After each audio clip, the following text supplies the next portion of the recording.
Modern agriculture, certainly since the Second World War, has all been about controlling nature and, actually replacing nature, destroying it, I would dare say, and replacing it with a monoculture. Monocultures are incredibly demanding. They're unstable. You need lots of agrochemicals, you need lots of fuel to cultivate, to maintain what is a very unstable state. Diversity is part of nature. I mean, the woods behind me, there'll be like maybe several hundred species growing together. The idea is to try and learn as much from the wood as possible to mimic the complexity of those systems, but try and manage it so that it is more productive. And the whole idea is to try and grow food with the minimum environmental impact. I mean, I want our farm to be productive in terms of food, but also leaves space for wildlife, that will be aesthetically attractive, that won't use chemicals, and it'll use the minimum of resources to produce the best quality food. Now that's quite an ambition, isn't it?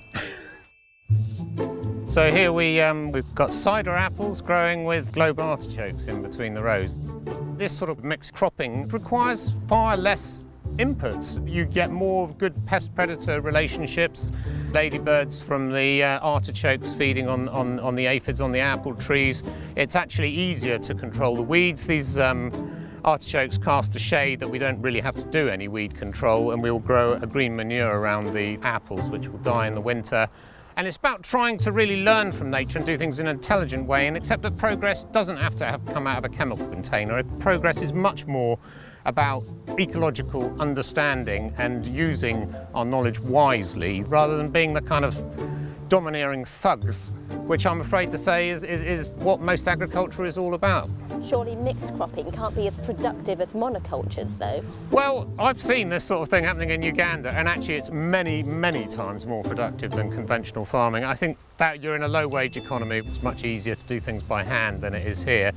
So to try and do it in this country, we really need to mechanise things, which is why they're all laid out in rows, rather than a kind of random mixture such as I saw in Uganda. But actually there is the potential, by using different parts of the environment, actually to have a system which overall is much more productive. Some of the principles that are held up in permaculture, where you're trying to match the niche of different crops and different livestock, and leave plenty of room for wildlife as well. This could be the future of food, and it's becoming so much more possible now because of GPS technology. So you could set a robot or a tractor to drive down this road and program it 10 years later to come back and drive in exactly the same place and weed around the trees if you want. And I dare say by the time these apples are cropping, you'll probably be able to get a robot to pick them as well. And the technology is all getting much smaller and much more accessible.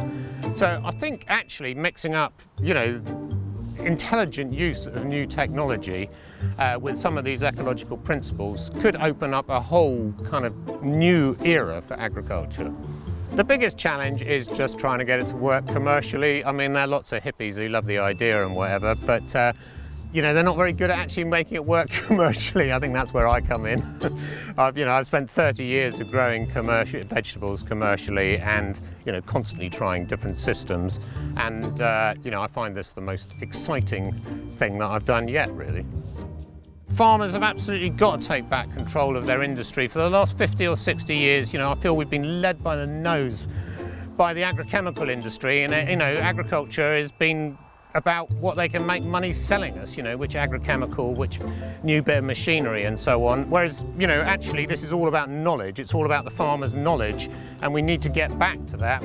Learning to understand the ecology of our fields and woodlands is the key to moving forward in an intelligent way. It can be incredibly productive. It can leave space for wildlife. It won't pollute our rivers. It is the way forward.